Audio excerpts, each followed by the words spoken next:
Assalamualaikum warahmatullahi wabarakatuh. Selamat pagi. Perkenalkan, nama saya Ahmad Zaki.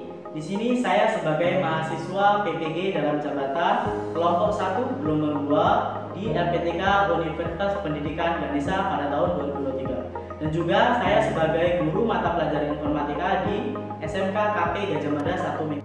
Pada hari ini, Senin 4 Desember tahun 2023, saya akan melaksanakan praktik pembelajaran pada mata pelajaran informatika di kelas 10 PAB 1 di SMK KP Gajah Mada 1 Metro sebagai syarat untuk penilaian uji kinerja pada PPG dalam jabatan kelompok 1 gelombang 2 di LPTK Universitas Pendidikan Ganesha. Selamat menyaksikan.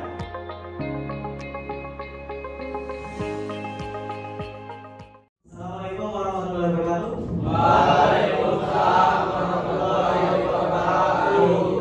Lihat dulu ya. Selamat pagi. Pagi luar biasa.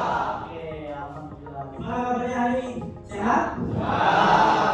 Lintang gimana? Sudah sehat? Sehat, Pak. Sehat. Esa? Sehat. Sehat. Oke, ini kita lanjutkan pertemuan yang kemarin ya. Oke, sebelum itu Bapak cek dulu kesiapan belajar kita. Coba kita cek lingkungan kita. Di lingkungan lab ini, kalau ada kertas atau headset yang berantakan, coba kita bereskan terlebih dahulu. Yuk, coba dibereskan terlebih dahulu. Yang ada headset, silakan dimasukkan. Ada kertas-kertas blok, silakan dimasukkan. Dan dirapikan kalau bisa dulu headsetnya, karena mungkin kelas kemarin belum bersihkan ya. Esa, seragamnya di mana? Di luar. Hari ini ada jam praktek ya? Oke. Bisa ganti dulu Sa? Coba Sa, ayo. Kita keluar dulu. Ganti seragamnya dulu.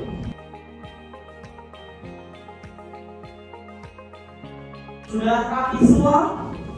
Sudah ya? Ini udah nggak ada yang berantakan ya? Headset, kertas, job sheet ya? Oke. Sudah siap semua untuk belajar hari ini? Tapi kok Bapak lihat kayaknya masih ada yang ngantuk-ngantuk ya? Kurang semangat ya? Apa tadi malam pusing? Ya. Oke. Diandra, kita olahraga dulu ya, coba Diandra ke depan. Ya, kita pegang bersama-sama. Ya, kita berdiri semua. Ya.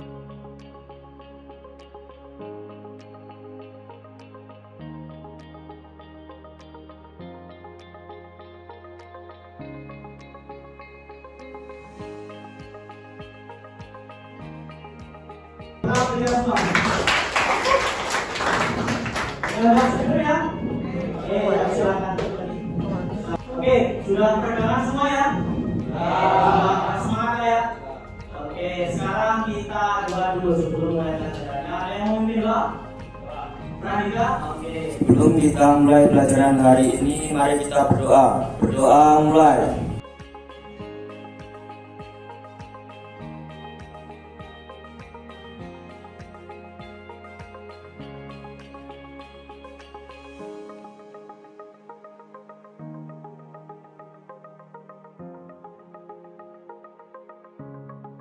Oke, Bapak absen dulu ya.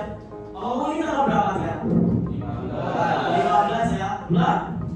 11 November. Oke, Bapak absen. Afdal Novian? Hadir. Ahmad Ferdi? Akbar Kamesu? Ahmad Murenda? Oke. Ari Hidayat? Arif Indra? Arlinda? Ada Arlinda? Ataya?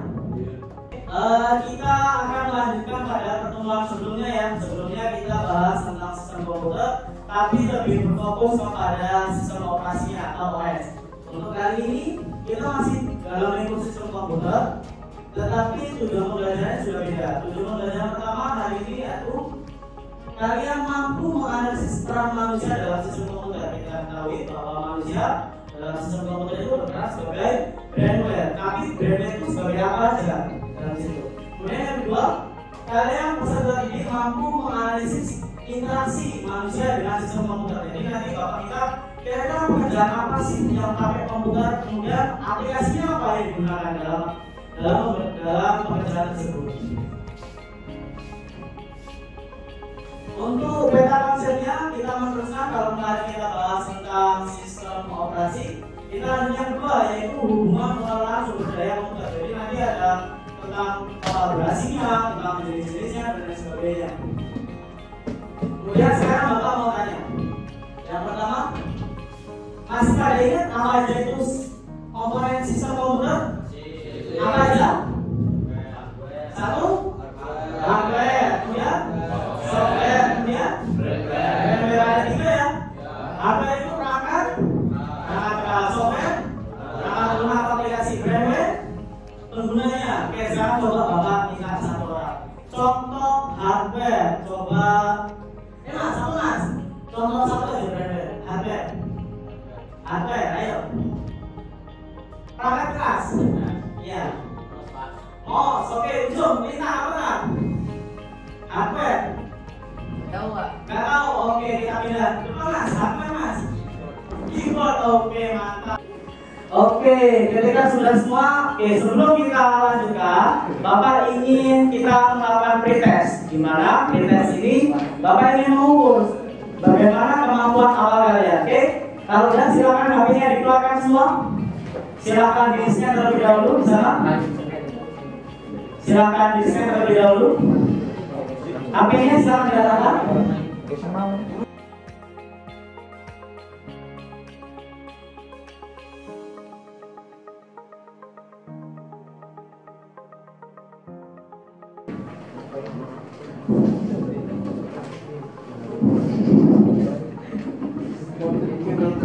Oke, 5, 4, 3, 2, 1. Oke, yuk silakan coba dibuka HP-nya. Dijawab. Pilih salah satu jawaban. Sebisanya.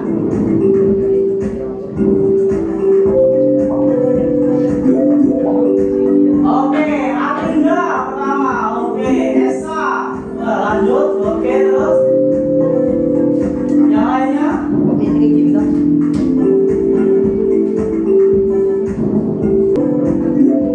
Oke, pindah lagi Esa. Oke, Esa udah dua pertanyaan. Yang lainnya, ayo. Ditunggu, ayo. Bisa? Iya, sip. Lanjut terus. Oke, Diandra masuk kata sendiri lagi. Faisa, oke. Oke, Akbar. Peringkat 10 dari 24. Mantap. Nilainya tapi 20. Gak apa-apa, namanya juga. Oke, gimana tadi pretestnya? Bisa nggak? Bisa. Tapi masih banyak yang susah ya, pertanyaannya ya. Oke, Bapak lihat tadi akurasinya sekitar untuk yang benar itu sekitar 37%. Berarti kalau KKN belum lulus lah ya, tapi gak apa-apa, namanya kan juga masih pretest ya. Oke, kita lanjut. Selanjutnya kita akan masuk ke materi. Silakan di scan terlebih dahulu untuk diagonnya. Di situ nanti isinya ada 3 video, kemudian ada 1 PowerPoint. Sudah di scan? Bisa? Ada 4 ya? Ada 4. Oke. Ya betul sekali, ada 4 ya isinya ya.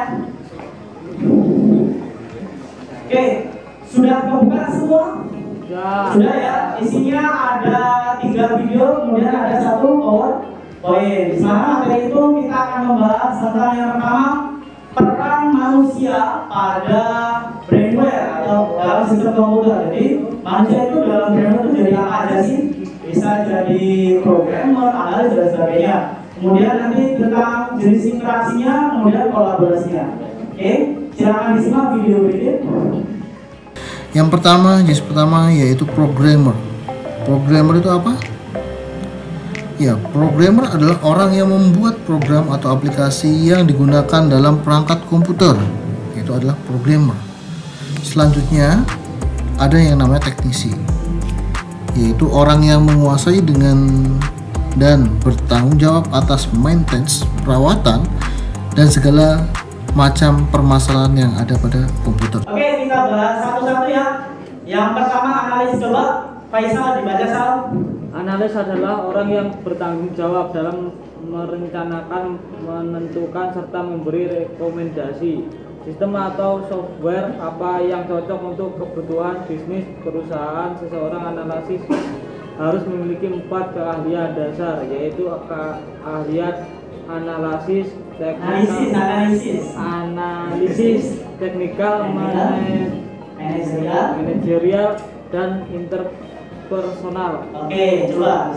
Oke, untuk analis ini kalau orang yang bekerja ini rata-rata orang yang udah senior di bidang IT, mana rata-rata ini untuk dalam pembuatan sebuah perusahaan. Nah, contoh perusahaan IT ya. Kira-kira IT bergeraknya di bidang apa? Yang kalian tahu? Kalau IT buat apa? Komputer, apalagi? Buat aplikasi ya? Atau sekarang yang kita keren bahasa kerennya startup. Berarti kira-kira analis itu kerjanya apa aja? Yang pertama, dia nanti menentukan kira-kira menganalisis perangkat apa aja yang dibutuhkan perusahaan itu. Mulai dari komputernya, kira-kira Intelnya core berapa. Kemudian yang kedua, aplikasinya. Aplikasi yang dibutuhkan apa aja sih? Kalau untuk gambar kira-kira apa? Ada yang tahu aplikasi untuk gambar? Photoshop, apa lagi? Canva, ada lagi? Ada yang tahu? Capcut untuk buat video. Kalau buat video saya capcut apa aja? KineMaster, kemudian Alimotion, ada lagi? Insert, ada lagi? Banyak ya. Jadi analis itu mempersiapkan semua. Kemudian juga mempersiapkan karyawannya atau HR-nya, human resource-nya. Jadi karyawannya diseleksi skillnya apa aja yang dibutuhkan untuk bekerja di bidang ini. Kemudian untuk range gajinya, di sini kan kalian SMK ya. SMK rata-rata lulus langsung bekerja. Oke? Mungkin ada juga yang wirausaha atau yang melanjutkan kuliah, tapi rata-rata langsung bekerja. Di sini Bapak kasih range gajinya berdasarkan data yang Bapak ambil dari Google. Range gajinya untuk fresh graduate atau tingkat pemula itu 6.500.000. Kemudian sampai dengan 22 juta. Itu kalau di luar negeri bisa lebih, bahkan bisa ada sampai ada yang 40, 30 dan seterusnya. Tergantung dengan beban pekerjaannya. Oke, untuk analisis sudah. Ya, kita lanjut yang kedua, programmer. Yang membaca? Diandra? Untuk mengembangkan perangkat lunak atau aplikasi. Tugasnya mencakup semua proses pengembangan perangkat, mulai dari proses penyusun rancangan, membuat atau mengembangkan perangkat, menguji perangkat, memodifikasi hingga merawat perangkat lunak. Oke, tadi disampaikan Diandra ya tentang programmer. Nah, programmer ini minimal kalian menguasai beberapa bahasa pemrograman. Ada yang tahu bahasa pemrograman? Nggak tahu ya? Ada yang tahu, ada yang enggak? Minggu kemarin Bapak singgung tentang inspect elemen, di mana di situ ada kode-kode banyak. Nah, seperti gambar itu ya. Kalau kalian lihat mungkin kalau di film-film kayak film hacker itu. Ya, pekerjaannya.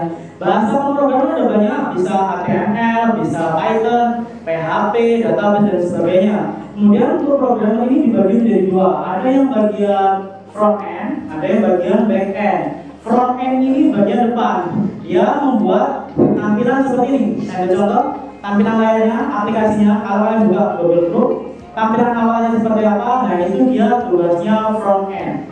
Front end itu membuat tampilannya, yang kedua membuat bagaimana interaksi yang terjadi di dalamnya.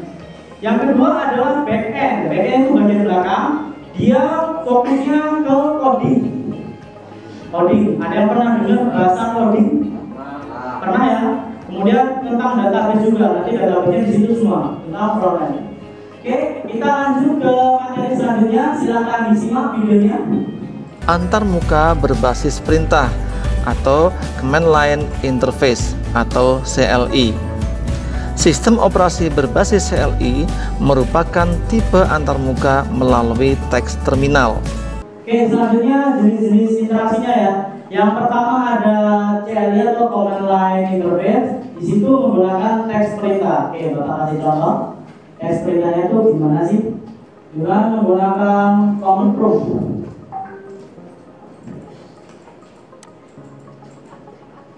Pernah melihat orang pakai seperti ini, layarnya hitam? Pernah? Biasanya kalau mau nge-hack ya, kalau di film-film itu mereka mau hack, colok dulu flash disk, kemudian gitu, nanti keluar layar hitam seperti itu ya. Itu sebenarnya mereka pakai command line. Saya ambil contoh, yang pertama coba kita cek IP-nya. Akhirnya diketik IP config. Nah, nanti langsung keluar semua. Di sini IP-nya berapa, kemudian sumbernya dari mana, nanti kelihatan. Kemudian Bapak ambil contoh, ngecek kira-kira komputer Bapak ini sistem operasinya bagaimana. Masih loading. Langsung keluar seperti ini. Baris-baris. Yang kadang-kadang Bapak sendiri juga nggak tahu ini gimana ini. Karena rata-rata kita sekarang sudah pakai GUI atau graphical user interface. Sini nanti kelihatan komputer Bapak itu OS-nya pakai apa, kemudian spesifikasinya bagaimana, ini aplikatornya apa dan sebagainya. Yang kedua adalah GUI, interaksi dengan menu grafis visual. Kalau yang kita lihat ini sudah pakai GUI, graphical user interface. Kalian nggak perlu mengetikkan kalimat-kalimat perintah, kalian tinggal klik ikonnya sudah langsung masuk ke aplikasinya. Kalau tadi kalian perlu mengetikkan. Kemudian selanjutnya ada audio. Di sini sekarang zaman sekarang sudah banyak sekali kalian interaksi antara manusia dan komputer menggunakan audio. Saya ambil contoh, kalian ada yang punya adik di rumah? Adik kecil? Ada. Kemudian dia belum bisa baca, belum bisa nulis, tapi bisa buka YouTube. Ada seperti itu? Pakai apa dia? YouTube, coba YouTube ya, kita buka YouTube. Pakai apa? Iya, GUI, tapi dia pakai audio. Atau kalian pernah pakai Google Assistant? Ada yang pernah pakai Google Assistant? Kan kalau YouTube tuh di pojok kanan atas ada lambang mic-nya ya. Anak-anak kecil biasanya cuma kayak gitu ya. Tombol search, kemudian diklik, tahan. Biasanya anak kecil yang dicari apa? Cocomelon. Ada nggak? Nah, keluar ya? Gampang ya? Sekarang rata-rata pakai audio ya. Kemudian udah tadi materi, kita masuk ke permasalahan yang perlu diselesaikan. Yang pertama, dalam dunia kerja dan industri sudah banyak peran manusia yang digantikan oleh robot atau komputer. Dalam pekerjaannya, apa alasan manusia tergantikan dalam dunia kerja? Kemudian pada bidang apa aja manusia tidak dapat tergantikan oleh robot? Nanti kalian silahkan browsing, cari referensi, bisa wawancara, bisa ke perpustakaan dan sebagainya. Dan yang kedua, kecerdasan buatan atau AI ini merupakan sebuah inovasi yang sering digunakan untuk membantu memecahkan masalah dalam kehidupan manusia. Pertanyaannya, bagaimana pendapat Anda tentang AI yang dapat menggantikan kepakaran seseorang? Kemudian yang ketiga, soal nomor 3, pada umumnya peran manusia sebagai brainwave dalam sistem komputer adalah sebagai operator atau hanya sebagai pemakai atau user. Jelaskan pekerjaan yang berhubungan dengan komputer dalam ranah dunia otomotif, dunia pendidikan, dan kehidupan sehari-hari. Nah, untuk mengerjakan ini, Bapak bagi jadi beberapa kelompok ya. Afwan, ada Afwan, Sivan. Diandra Dava, udah sini. Ya. Diandra Dava. Lintang. Satu lagi, Galang. Mana Galang? Sini lah. Oke, silakan dulu. Kelompok 1 ya. Rizky. Sini gini. Fernando. Ada Fernando. Sini dulu. Ari Widayat. Kemudian silakan ditulis ketuanya siapa. Silakan ditulis dulu. Silakan ditulis salah satu atau bagi 3 tuh. Silakan ditulis 1. Silakan ditulis, ambil pulpennya, silakan ditulis dulu. Di salah satu LKPD yang Bapak bagi, silakan ditulis. Ketuanya tentukan dulu siapa? Ya, silakan ditulis bagian paling atas. Kemudian anggotanya ditulis semua. Anggotanya ditulis. Anggota dalam kelompok itu ditulis. Untuk mengerjakan LKPD ini, kita menggunakan beberapa cara. Yang pertama kalian akan browsing di sini di lab menggunakan komputer. Yang kedua yaitu dengan wawancara. Wawancara itu bisa Bapak Ibu guru, bisa staf PU, bisa bendahara. Kemudian yang ketiga nanti ke perpustakaan yang ada di atas. Kalian cari referensi sumbernya di sana. Sampai sini paham? Paham? Oke.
Oke, gimana ngerjain KPD-nya? Bisa? Bisa. Apa ada kendala tadi wawancara sama Bapak Ibu guru? Ya. Waktu di perpus ketemu bahannya? Ketemu ya? Oke, sekarang Bapak minta kalian untuk menyimpulkan pelajaran pada hari ini. Ada yang mau menyimpulkan? Ya Pak. Esa? Ya, silakan Esa. Kesimpulan pada pertemuan kali ini, peran manusia sebagai brainware sangat beragam. Ada sebagai analisis, programmer, teknisi, administrator, dan operator. Oke, itu tadi macam-macam perannya ya. Ada analis, kemudian ada programmer, dan lain sebagainya. Oke, untuk pertemuan minggu depan kita akan menyajikan hasil daripada NKPD yang kalian kerjakan ya. Mulai dari wawancara, mencari literatur di perpustakaan, kemudian cari jawaban di laptop atau di komputer di lab. Oke? Ada pertanyaan? Ada. Oke. Sekarang kita isi lembar refleksi. Oke, silakan HP-nya dikeluarkan. Kita mau isi dulu. Silakan di-scan dulu.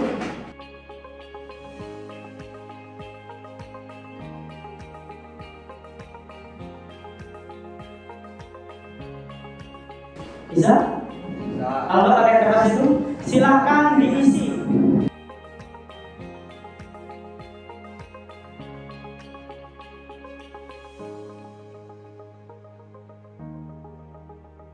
Oke, udah ngisi semua ya lembar refleksinya tadi? Oke, pelajaran untuk hari ini cukup sampai di sini.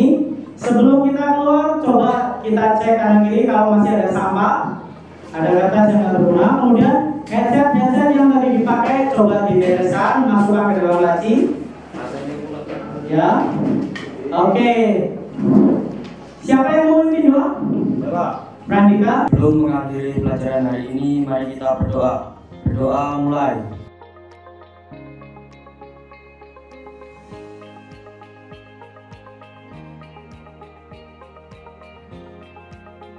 Oke, sudah selesai ya? Ya, silakan kursinya dirapikan dulu, masukkan ke meja.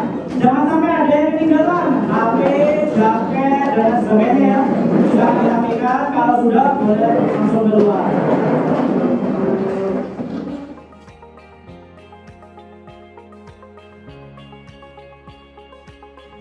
Assalamualaikum warahmatullahi wabarakatuh. Waalaikumsalam warahmatullahi wabarakatuh. Selamat pagi. Ya, semangat semua ya untuk hari ini ya. Oke, alhamdulillah. Saya lihat, Bapak lihat sekarang seragamnya udah seragam semua ya. Udah nggak ada yang pakai kertas ya.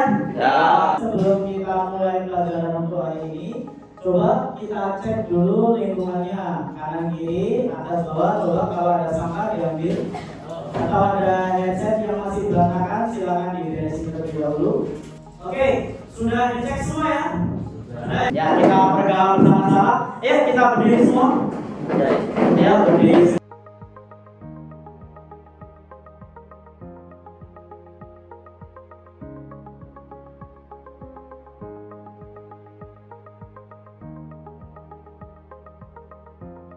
Oke, selanjutnya adalah Yang memimpin doa? Kandika. Sebelum mengawali pembelajaran hari ini, marilah kita berdoa. Berdoa mulai. Ahmad Nurenda. Oke. Ari Hidayat. Arif Indra. Oke, kita melanjutkan pertemuan kemarin ya. Untuk tujuan pembelajarannya masih sama, yaitu kalian nanti mampu menganalisis peran manusia dalam sistem komputer. Kemudian yang kedua, kalian mampu menganalisis interaksi manusia dengan sistem komputer, baik itu perangkat keras maupun perangkat lunak. Oke, berdasarkan hasil wawancara kemarin, kalian dapat datanya sudah? Sudah dapat datanya. Oke, coba Bapak tanya satu.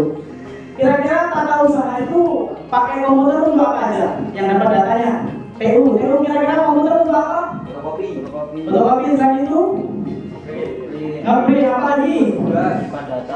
Soal. Apa lagi? Menyimpan data banyak ya? Ya, banyak. Oke, kemudian selanjutnya ada yang tahu cara kerja mesin kasir di Alfamart?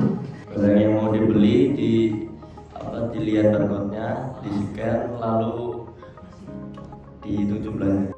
Kemarin kan kita belum selesai semua ya. Sekarang untuk hari ini, sekarang kita presentasi maju ke depan. Yang pertama kelompok 1, yuk silakan kelompok 1 maju ke depan semua.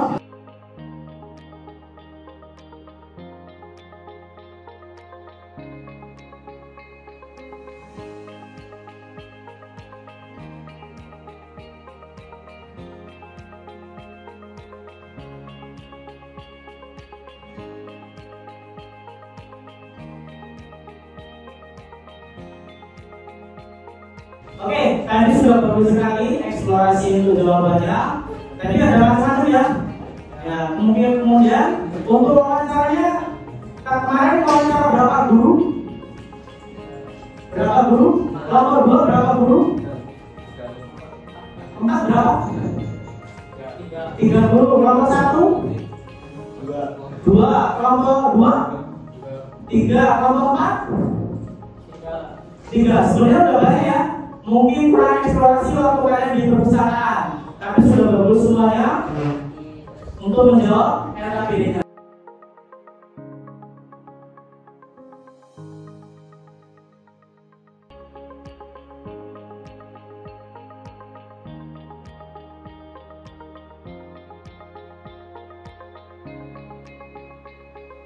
Selanjutnya adalah penilaian diri dan antar teman. Silakan di-scan lagi. Kayak tadi, silakan HP-nya dikeluarkan lagi.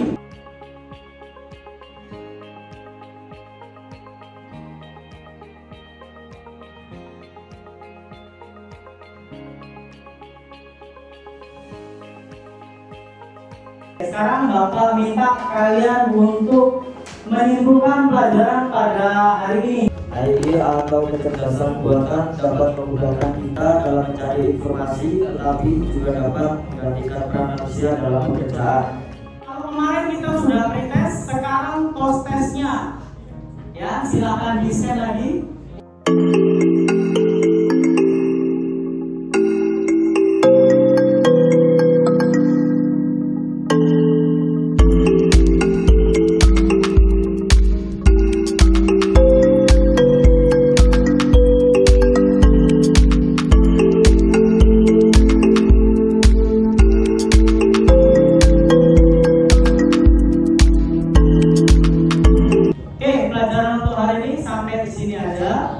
Kemudian untuk minggu depan kita masuk ke lab lagi untuk bahas tentang aplikasi TIK, aplikasi pengolah kata. Aplikasi pengolah kata ada yang tahu?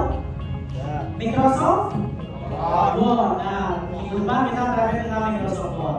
Kemudian sebelum selesai kita doa dulu. Pimpin doa. Ya, silakan. Sebelum mengakhiri pelajaran hari ini, mari kita berdoa. Berdoa mulai.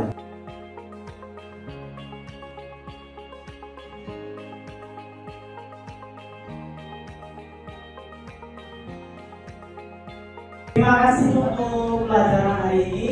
Sebelum keluar kita cek lagi, mungkin ada headset yang masih jatuh atau masih ada kertas-kertas. Silakan dibawa keluar. Kemudian kursinya kita beresin, masukin ke dalam meja. Jangan sampai ada yang ketinggalan ya. Ya. HP, mungkin jaket dan sebagainya.